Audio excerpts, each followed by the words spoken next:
আচ্ছা ভাইয়ারা, আপনাদের কি একটু লজ্জা লাগে না এরকম ধরনের কমেন্ট করার জন্য? নিজের দেশের মা বোনদের ইজ্জতের চাদরগুলো আপনারা নিজেরা এইভাবে করে টেনে খুলে দিচ্ছেন, এগুলা কি ভাই ঠিক হচ্ছে? আপনারা নিজেরাও তো প্রবাসী, তাই না? আমার এই ভিডিওটা যত বাংলা ভাষাভাষীর মানুষজন আছেন তাদের দেখার অনুরোধ রইল প্লিজ। সেই 90 দশকের মানুষের মাইন্ড নিয়ে যদি এখন আপনারা বর্তমান ইয়াং জেনারেশনগুলো এইভাবে করে চলেন, তাহলে কিভাবে চলবে আমাদের এই সমাজটা বলেন তো? ভাই আপনারা মনে করেন আমরা খুব ভালো আছি, তাই না? ভালো নেই ভাই। দেখেন, সকালবেলা ঘুম থেকে উঠে লম্বা একটা সিরিয়াল ধরতে হয় বাসে ওঠার জন্য। তারপর এই আশায় থাকি যে বাসের ভিতরে গিয়ে একটা সিট পাবো কিনা। যদি সিট না পাই তাহলে 40 থেকে 50 মিনিটের মতো দাঁড়ায় থাকতে হয়। হাতে গোনা কিছু খারাপ মেয়েদের জন্য কি পুরা সমাজের মেয়েদেরকে এরকম করে অপমান অপদস্থ করবেন? আমাদের সমাজে যেমন সব মেয়েরা এক না, তেমন কিন্তু সব ছেলেরাও এক না, এটা কিন্তু মনে রাখবেন। আমার আজকের এই ভিডিওটা বাংলাদেশের প্রতিটা মা বাবার জন্য, প্রতিটা ভাই বোনের জন্য, বোনের শ্বশুরবাড়ির মানুষের জন্য, ভাইয়ের বউদের জন্য, প্রত্যেকটা মানুষের জন্য। চলেন ভাইয়ার, আপনাদেরকে ম্যাডামের বাসা ভিতরে নিয়ে দেখাবো আজকে। ম্যাডামরা যখন মনে করে আমাদের মতো কাজে বুয়ার আসবে, তখন তারা 3 দিন আগ থেকেই হাঁডি বাতিলগুলা জমাতে স্টার্ট করে। দেখেন ভাইয়ারা বাড়ি করে কি অবস্থা। আমার ম্যাডামে চাকরি করে বাসা থেকে বেরোনোর আগে আমাকে বলে গেছে 6 ঘন্টার ভিতরে যাতে আমি এগুলো কমপ্লিট করি। কিছু কিছু ম্যাডাম আছে জানেন, মানুষে মানুষ মনে করে না।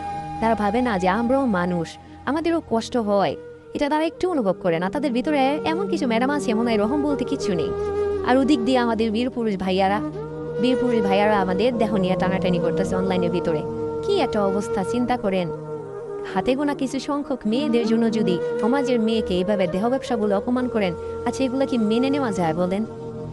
ছোটবেলা বইয়ের ভিতরে পড়েছিলাম, বড় হয়ে বৈদেশিক মুদ্রা অর্জন করে দেশের অর্থনৈতিকের চাকা সচল করব।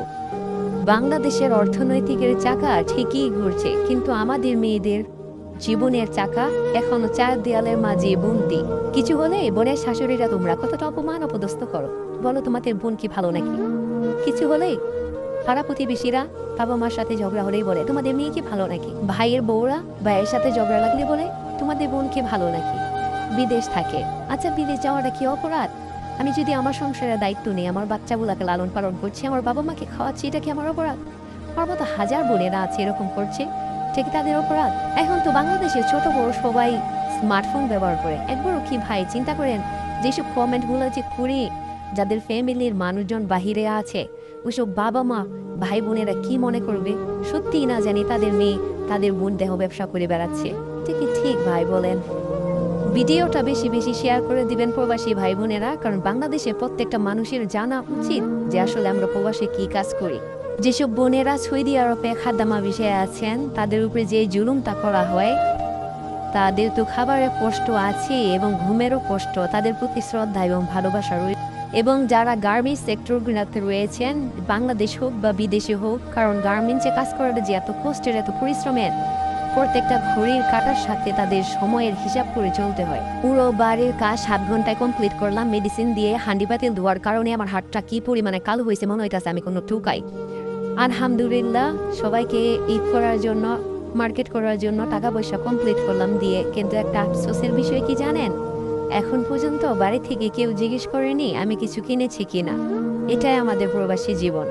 একটা কথা কিন্তু ভুলে গেলে চলবে না, কারণ মেয়েরাও রেমিটেন্স যোদ্ধা। লক্ষ লক্ষ মেয়েরা কিন্তু বিভিন্ন দেশে ছড়িয়ে ছিটিয়ে আছে।